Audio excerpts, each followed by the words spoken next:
Greetings from the New York Society Library. I'm Sarah Holliday, the head of events, and I'm pleased to welcome you to today's event with Gretchen Rubin.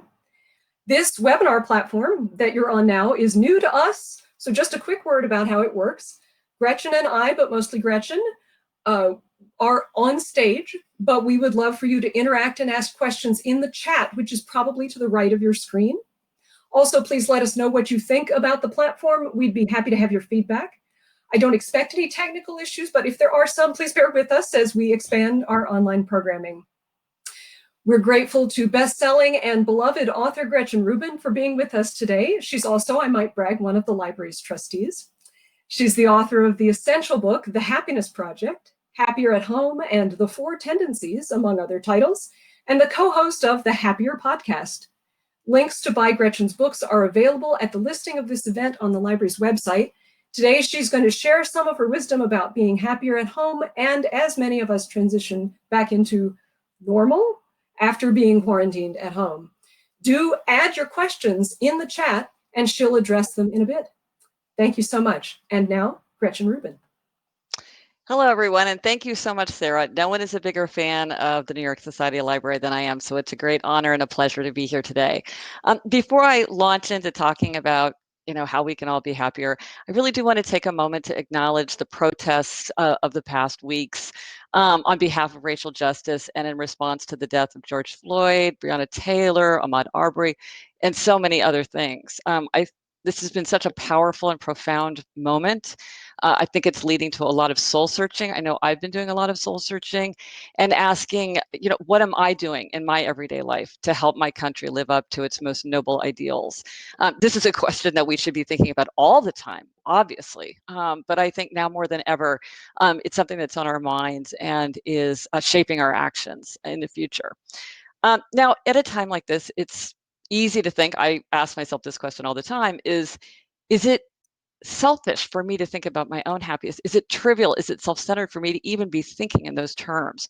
But here's what the research shows, and I think common experience confirms this. If you think about the people in your life and your own experience, is that actually happier people are more interested in the problems of other people, and they're more interested in trying to solve the problems of the world. They give away more money. They volunteer more time. They're more likely to vote. They make better leaders and better team members. They're more likely to help out if a family member or a colleague or a friend needs a hand. They're healthier. They have healthier habits. When we're unhappy, it's easy to become isolated, defensive, and preoccupied with our own problems. And so when we work to be happier in our own lives, we actually strengthen ourselves to turn outward and to think about the problems of other people and the problems of the world and what we can do to help to bring about change. So I guess if it is selfish to want to be happier, we should be selfish, if only for selfless reasons. So given that, what are some things that we can do as part of our ordinary lives to be happier, healthier, more productive, and more creative? So I'm going to talk about a bunch of different concrete things because I always love things to be concrete. So one of the things that we can do is to live our values. And I think this, again, is something that we're all thinking about very much at this time. And so, we all have our values, but in the tumult of everyday life, sometimes it's easy for days, weeks, months to slip by, and we haven't really done enough to put those values into the world. And that is an immense source of happiness, is to feel like we are living up to our ideals for ourselves and we are upholding our values in the world. So one thing I've thought about and done for many years is Power Hour. Power Hour is pretty, it's a small thing. And it's the idea that, things that can be done at any time are often done at no time. And so what I do is I keep a running list of all those little nagging tasks that I just postpone, week after week after week, keep a list. And then once a week for an hour, I tackle them. So this is like change that burned out light bulb, figure out where the misplaced hammer is, look for that book that I've been looking for that somehow is on the wrong shelf. Do these little tasks because over time they just sort of drain us and make us feel overwhelmed. None of them is important on its own, but kind of the mass of them make us feel drained. So that's Power Hour. But I was thinking that for today's circumstances, maybe it would be good to think of Empower Hour. When you think of yourself as, okay, I'm going to set aside time every week. An hour doesn't seem like much, but putting it on the calendar is important because, again, things that are done at any time are often done at no time. Have an hour where you say, I'm going to do something to live up to my values. So maybe I'm going to take steps to help people to register to vote. Maybe I'm going to research causes to decide where I want to donate my money. Maybe I'm going to educate myself about some important policy issue that I want to learn more about. So for this one Empower Hour, I'm going to take steps to put my values into the world. And just by putting it on the calendar, for a lot of us, it makes it much more likely that it happens. And once you get started, often you keep going. You don't limit yourself to an hour, but an hour makes sure that there's at least it doesn't get pushed week after week after week. So Empower Hour is kind of a transcendent thing. But then there's the things that are very, very like grounded in our own body. And I think the body is a great place to begin because our physical experience is always going to color our emotional experience. So we have to think about like, well, what am I doing to keep my body in good shape? And the first thing I would say, and you've heard it before because everybody's always talking about this, but it needs repeating, which is that we need to get enough sleep. Most adults need at least 7 hours of sleep, and it makes a huge difference to our focus, our mood, our immune function that everybody's so focused on now, the repair of the body in so many ways, to get enough sleep. Now, these days, because of everything that's going on, a lot of people have disrupted sleep. They have trouble falling asleep, or they wake up in the middle of the night with racing thoughts, or they just get caught up in an infinite loop where they just are staying up later and later because the usual architecture of our days has been disrupted. So if this is you, you might want to think about things like setting an alarm for bedtime. You might have an alarm to wake up. Maybe you need an alarm to go to sleep. Getting ready for sleep well before you plan to go to bed so that when you're tired, you're already in your in your pajamas and your teeth are brushed and your face is washed, so you can just go to bed when you're ready to go to bed. If you have racing thoughts in the middle of the night, what research shows is that if you write those down, that will often kind of release your mind, because the brain is going over and over information to make sure that you don't forget it. If you write it down, then it's memorialized and the mind can release it. Also, if you're having trouble sleeping, you might get up for 20 minutes and just do some like quiet activity, not watching TV, not checking your email, not checking the news. But a lot of times if you get up and sort of move around, then you can go back to sleep more easily. Also, if you are having trouble sleeping, a great thing to do, and a great thing to do on its own, and again, you know it, you've heard it a million times, we need to exercise. This is not, training for the marathon. This is movement. This is maybe it's a 20-minute walk or just exercise. This for us, of course, is easier in New York City. Even today, I think New Yorkers, we tend to walk more than some people in other parts of the country. But it's really, really important. Exercise is like the magical elixir of life. It both energizes us and calms us down. It's really important, again, for that immune function that we're also focused on. And mood and energy. People sometimes think, well, I'm too tired to exercise, but actually exercise tends to boost energy instead of depleting energy, unless you're really exercising kind of at the outer limits of your capacity. And the other thing about exercise is that it helps us sleep. People who exercise fall asleep faster and sleep more deeply. So those two things work together.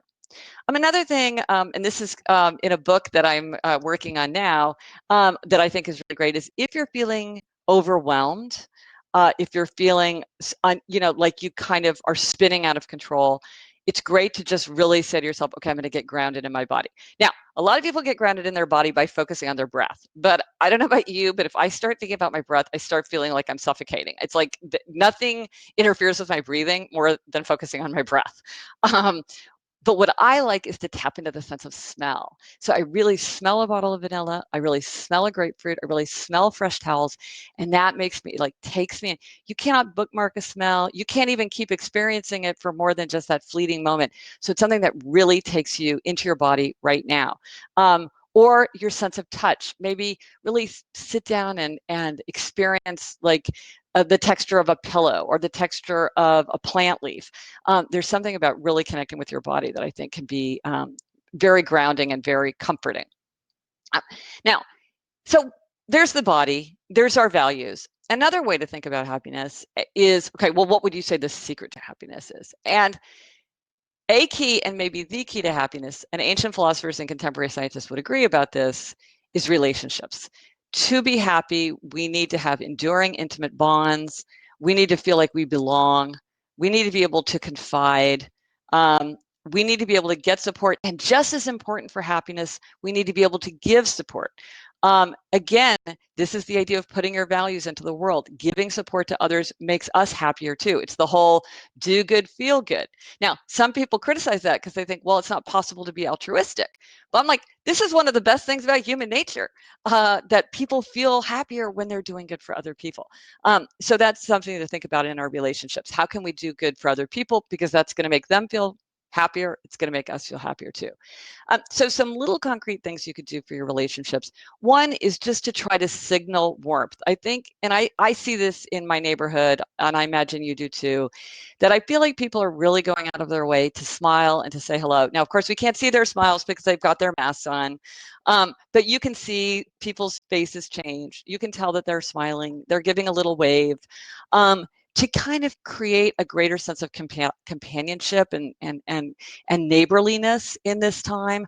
I feel like I really appreciate it. I go out with my dog Barnaby several times a day, and I really see that people are much more likely to just give a quiet hello than they usually do, or just like a little acknowledgement. And it does make everything feel so much warmer.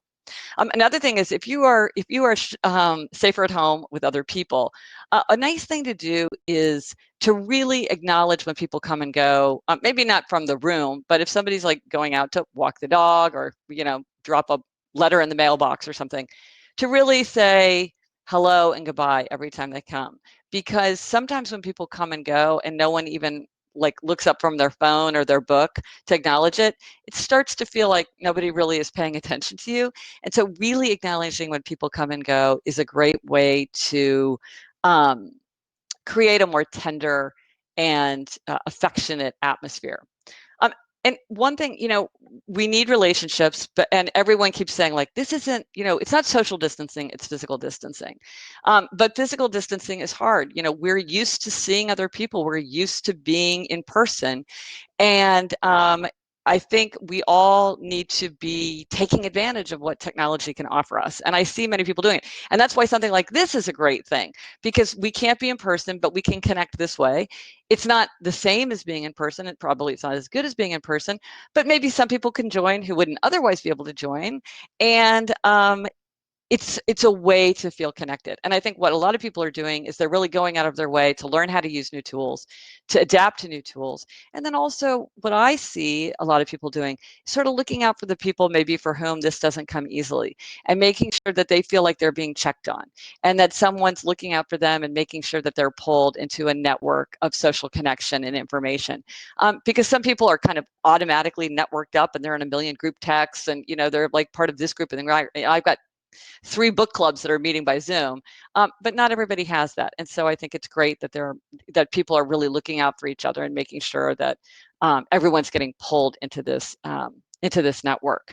And then the final thing I would say, and then we have some time for questions, which Sarah will read, is to think about self-knowledge. I mean, you'd think, oh, nothing's easier than knowing myself because I just hang out with myself all day long. But actually, a lot of times we don't really know ourselves. And when we set up our lives in a way that's tailored for us, that reflects our own nature, our own interests, our own value, our own temperament, we're far more likely to be happier. And they say there are 2 kinds of people in the world: the kind of people who divide the world into 2 kinds of people, and the kind of people who don't. And I am the kind of people who does. And so I love finding distinctions. And a lot of times these distinctions can really help us show more compassion to ourselves and also show more compassion to other people. So again, if you are safer at home with a bunch of other people and you're spending a lot of time together in ways that you don't usually do, you may be experiencing more conflict. And sometimes understanding these distinctions makes these kinds of conflicts easier to manage. So one is, this is very obvious, but some people kind of dismiss it, but it's real and it's powerful, is morning people and night people. This is a real thing. It's largely genetically determined and a function of age. Some people are just that they're more creative and productive and energetic later in the day. And some people are morning people like me. And so if you're thinking about when to schedule something, if you're thinking about like who handles breakfast and who handles dinner, if you're thinking about when certain tasks should happen for yourself and for other people, you want to take into account, well, are you a morning person or a night person? Because a lot of times you can distribute tasks to take advantage of people's natural energy levels. Also, don't oppose your natural energy levels. I think a lot of owls are told, like, you should get up early, and the early bird catches the worm, and if something's important to you, you should get up and do it before work or whatever. No, because they can barely get out of bed, it's time to get to work on time. If you are a night person, you really want to schedule those things at a time when you're at your best. Again, there's all this research that shows this is a real thing. It's not that just some people stay up too late, watching reruns of Game of Thrones. No, they're actually wired differently. Um, another difference that I think comes up a lot now that we're all at home a lot is simplicity lovers and abundance lovers.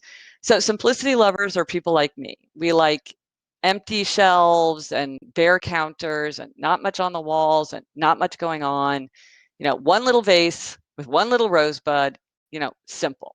And then there are abundance lovers, though, and abundance lovers love profusion and choice and collections and piles and unexpected juxtaposition and a lot going on. And sometimes simplicity lovers will say something like, a cluttered desk means a cluttered mind. You should we're going to have a clean desk policy in this office. Well, that's true for some people, but it's not true for everyone. Abundance lovers thrive in that kind of in abundant environment. So it's not that one person's right or one person's wrong or one person's this is the more creative way or the more efficient way. It's just people thrive in different circumstances. So maybe we have to cooperate, but we don't have to convince each other, I'm right, you're wrong, or you're right and I'm wrong. We can both be right for ourselves. And then the final one that I want to mention is one that's dear to my heart, which is the difference between abstainers and moderators. And this is if you are facing a strong temptation. And one thing I'm hearing from a lot of people, because I've done a lot of studies of habits, is that for many people, the safer at home period has really caused them to do a lot more snacking because they're just home and they're maybe anxious or uneasy and the food is right there. And so they're trying to manage their eating so that they can eat more healthfully. So this has to do with a strong temptation. So I have a crazy sweet tooth. For abstainers, it's easier to have none than it is to have a little bit. I can have no Thin Mint cookies, or I can have a sleeve of Thin Mint cookies, but I cannot have one Thin Mint cookie. I can't have half a dish of ice cream. I can't have half a brownie. I can have none very easily, but once I start, I'm going to go all the way. By contrast, moderators are people who do better when they have a little bit of something, or they have it sometimes. They follow the 80-20 rule. These are the people, and maybe people like this. Maybe you are a person like this, where you're like, I just have a bar of fine chocolate in my desk drawer, and every day or two, I just have one square, and that's all I wanted. Just a little something for my sweet tooth. I can't live like that. For me, 8 a.m., I'm like, oh my gosh, it's today, it's my birthday, the day I've had, it's the weather, now, later, I have to have it. I might as well eat the whole thing and just get it off my mind. And the thing is, moderators and abstainers, it's not that one person's right and one person's wrong. It's that we just have different approaches. But often we will tell each other that we're doing it wrong. As an abstainer, people say to me, you shouldn't be so rigid. You shouldn't demonize certain food. You should learn how to manage yourself and just indulge in moderation. And then I say to moderators, why do you keep changing the rules on yourself? Why don't you just go cold turkey? Why exhaust yourself with all these decisions? Just make a clean decision and let it go. Well, moderation works for some people and abstaining works for some people. Now, I can be a moderator when it comes to wine because I don't really like wine. So I can have half a glass of wine. Whereas a friend of mine said, I can have no wine or I can have 4 glasses of wine. I can't have half a glass of wine. So this is really about strong temptation, how you manage strong temptation. But again, you might be at home with somebody who's like, well, I don't understand why we just can't have ice cream in the freezer. Just have a half a cup. Don't eat the whole thing. And you're like, oh my gosh, I can't do that. Because for some people, it's just very hard to have a little bit. So if one way isn't working for you, try the other way. So the final thing I would say, and then again, we'll have time for your questions, is I really do think that even in circumstances like we face today, which really are circumstances that we've always faced, this is just bringing it to a head, bringing it to our attention in a very important and significant way. I really do think it's worth the time and the energy and the effort to do what we can within our own lives and our own circumstances to be as healthy and happy and as productive and as creative as we can be, both for ourselves and our own happiness, and also because it is true that when we're happier, we're more able to turn outward and to think about what we can do to make positive changes in the world. So thank you very much, and I look forward to continuing the conversation. Thank you so much. Greg was frantically scribbling down some tips there, and I'm going to pull my copies of the Happiness Project and other books off the shelf and review, because it's great stuff to keep in mind at this time. So we have a couple of questions that have come up in the chat, and then I have a few that have come in separately. So here's a pretty simple question, but I'm sure it's something that's going on with a lot of us. A little bit of that outer order, inner calm subject matter. Lots of people and families are now juggling masks and gloves and new constant use items that also need to be clean or kept separate. Have you and your family discovered some good ways for keeping those things separate and being clear about which ones are clean and which ones are, et cetera? You know, I think the key thing is to have a system, and then to have everybody agree on a system, which is not easy. And also you sort of have to form all these habits anew. Like, how long did it take to form the habit of putting your keys away in the same place, right? But now we have all these habits. But I think it's important to say, okay, what is the rule that we're all going to stick to? And if you break it, okay, fine. But now here, like, let's recommit to it. What is a problem is when there's sort of the decision fatigue of, well, I think this, but maybe that, and you say this, but maybe we're doing it this way. Well, I feel uncomfortable because you're not doing that. Also, I heard an interview with Kate Bowler, and she made a suggestion that I thought was really good, especially now when we're in a period where it used to be very clear, like, don't do this, don't do that, stay home. Like, you know, it was pretty clear. Now there's starting to be more nuance, and people are starting to split on what they think.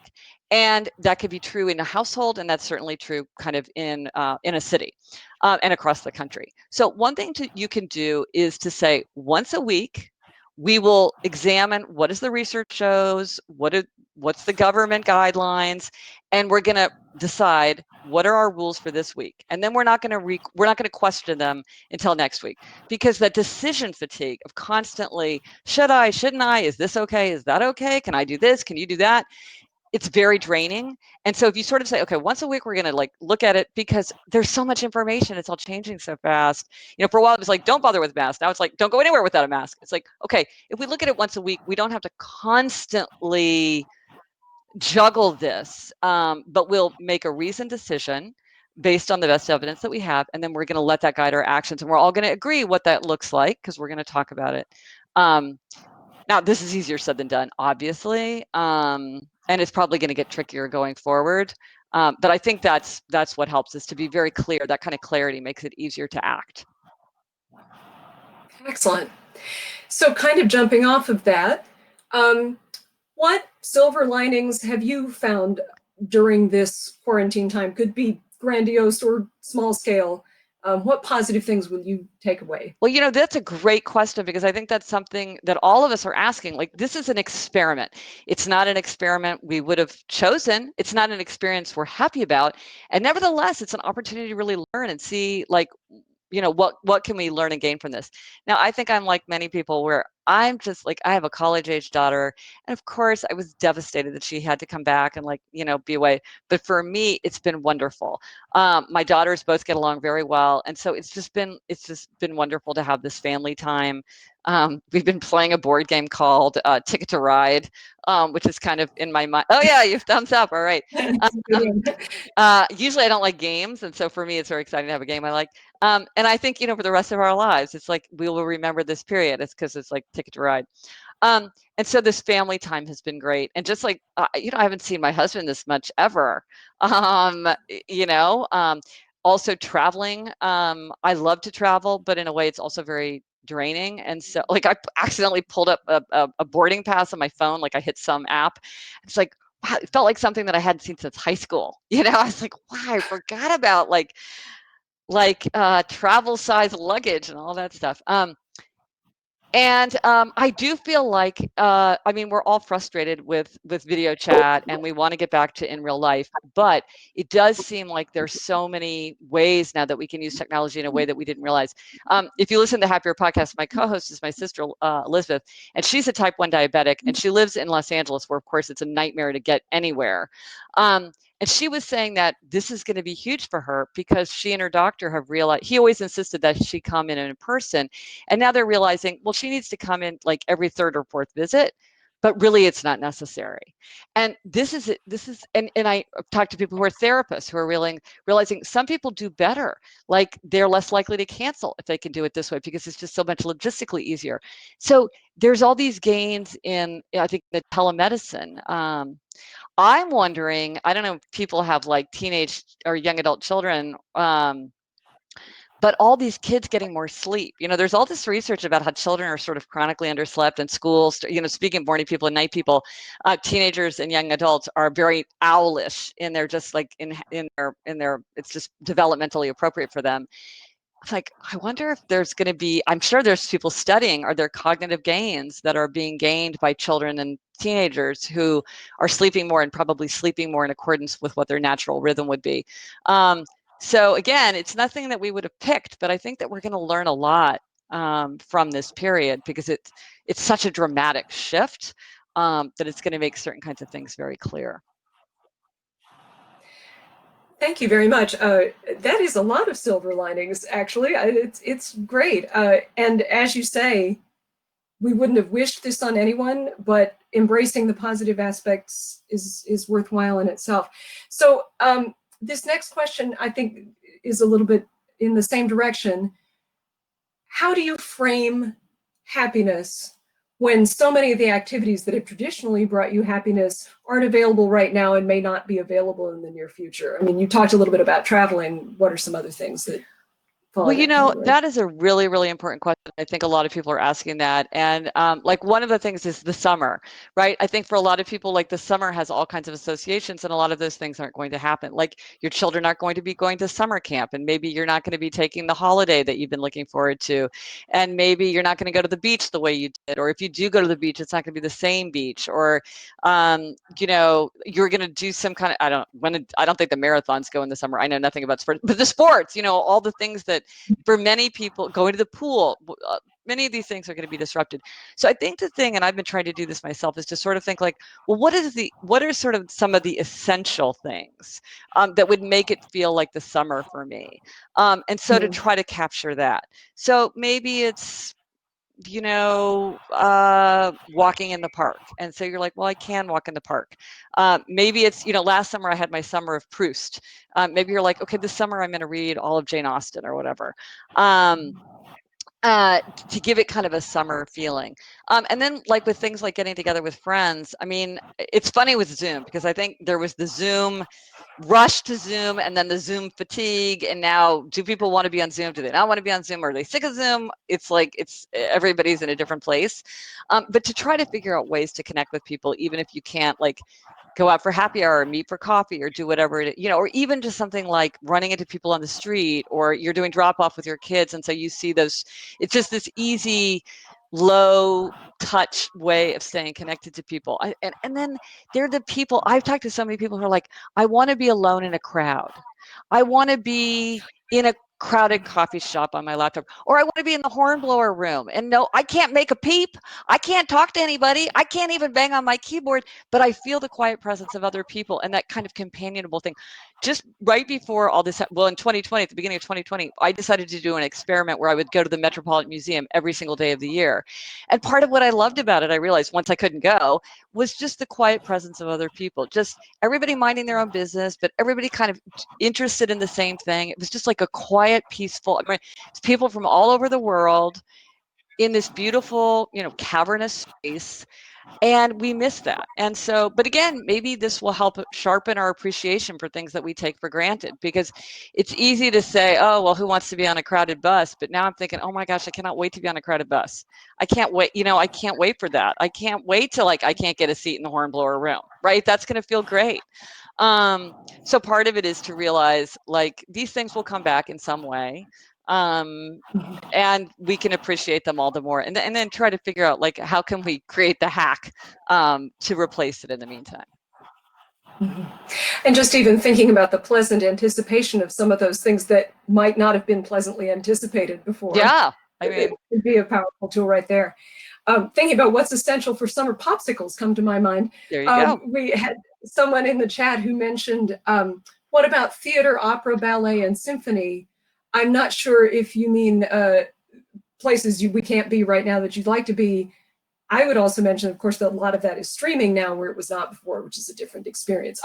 More the question of we miss those things now. How do we deal with that when we don't have that to make us happy or help us be happy? Yeah, I mean, it really is very sad, and especially being in New York City, which is just like the heart of so many of these grand cultural institutions. I think we feel the pain of it maybe more than anywhere else in the world, because we just like, this is the seat of so many like wonderful cultural traditions like that.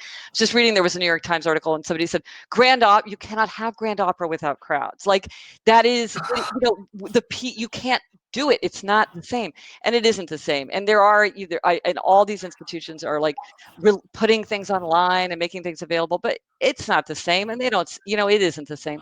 One thing I've been trying to do is to use this time to like educate myself more by like reading up on things, because I'm not going. And so maybe if you can't go to the opera, you can't go to the symphony or something, maybe this is a time to say like, oh, I really want to like kind of systematically get more familiar with a particular composer or something like that, so that you feel like at least you're using this time to like, so that you'll bring more to the experience once you're feeling it again. Now, I think another thing, and I mean, all cultural institutions are thinking about this, is like, what does the future look like going forward, given that they have missed this huge, just this huge gap in their schedules. And so I think that is also something that's worrying all of us, which is, what is the future of these institutions?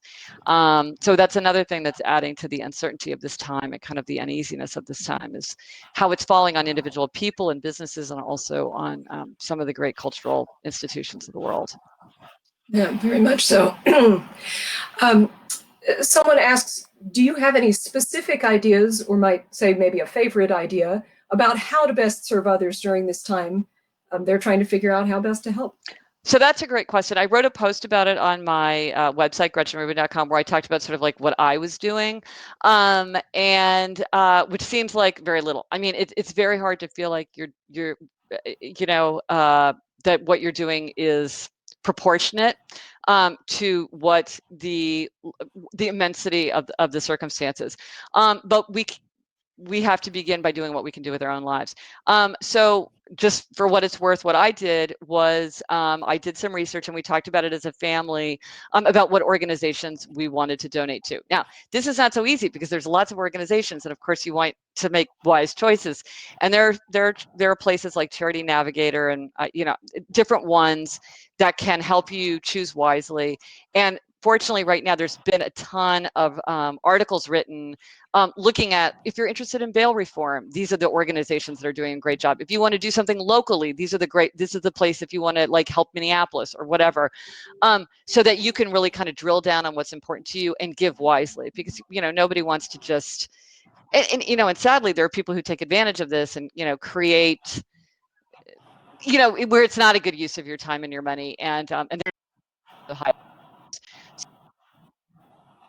What are the causes you believe in, educate yourself, and then give to them. So that's what we did as a family. For what it's worth, we gave to the Braille Project and the NAACP Legal Defense and Education Fund. But there in my post, I post to, I think it was in the Cut was website, which is like a New York magazine kind of vertical. They had one that went through a lot of different ones and talking about kind of why you might pick one or the other. And the other thing that I'm doing is I'm really trying to educate myself more. And so I love to read. And when I've been following very closely with Society Library, it's going to start lending out books again, because I have a gigantic library list.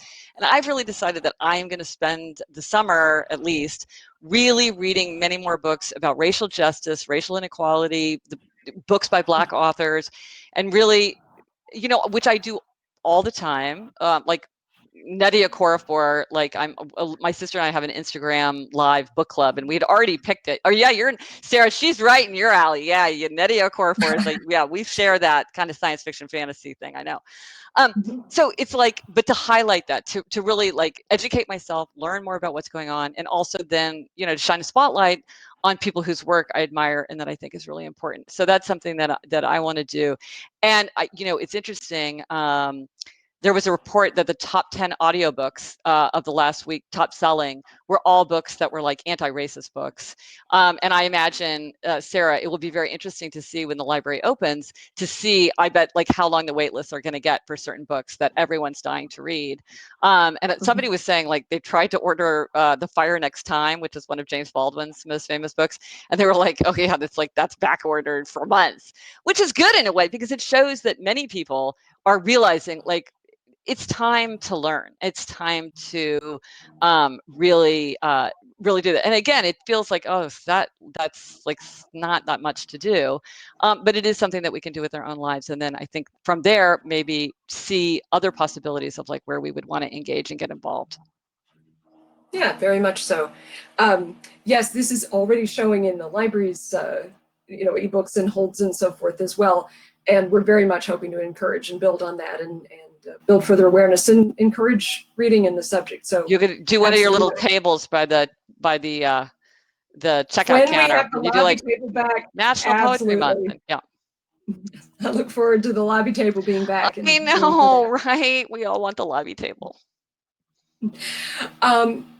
So here's a kind of specific question. Can you give some advice to families who are working on being happier together, and which include a family member with a difference like autism or a learning disability or an illness or physical disability? Just kind of keeping everybody participating and doing as well as possible during times of transition, during times of uncertainty. That's a really important question. And I think it really comes down to this idea of relationships, and also a feeling of safety and security, and that people can be counted on.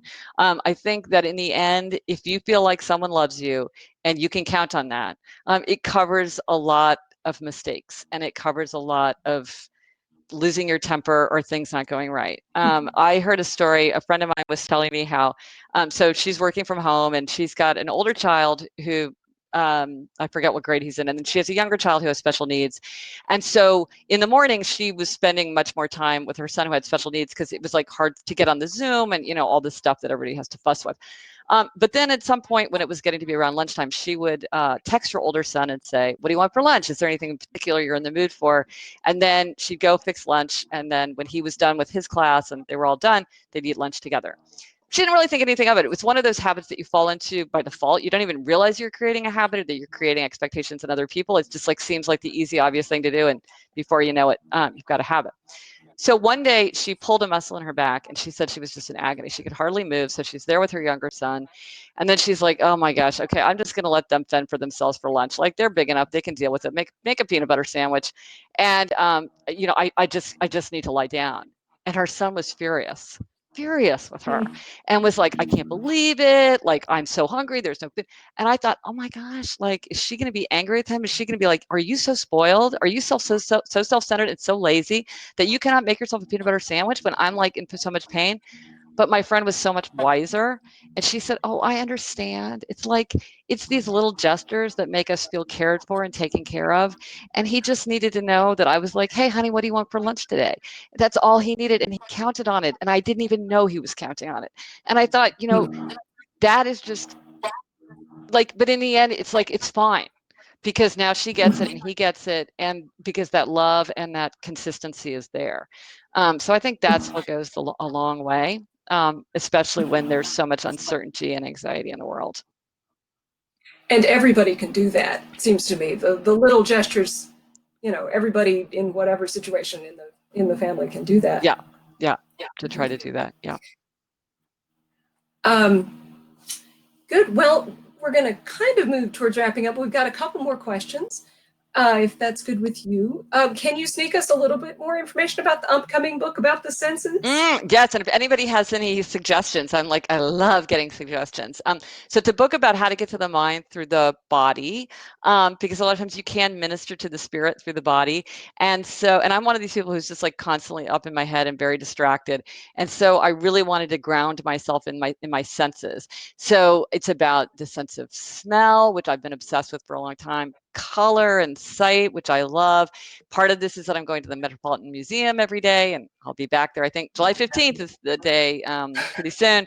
Um, and then kind of I have my own senses that I add to that, like kindergarten 5, which is people, time, pattern, and symbol, which I make my own argument for that.